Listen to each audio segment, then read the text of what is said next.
This is Module 5, RDW, Day 4. You are going to need a pencil and a glue stick, a copy of this paper, and 17 Unifix cubes. Please pause your video and get the items you need for your math today. Welcome back. Boys and girls, please glue this paper into your math journal. Make sure that you have 17 Unifix cubes. Count them and make sure you have 17. I'm going to read you the math problem today.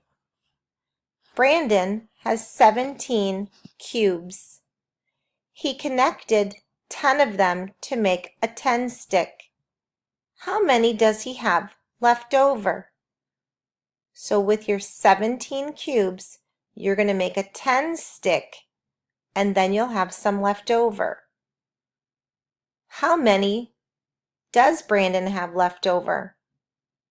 You're going to make a video for your teacher on Seesaw telling her how many cubes Brandon had left over.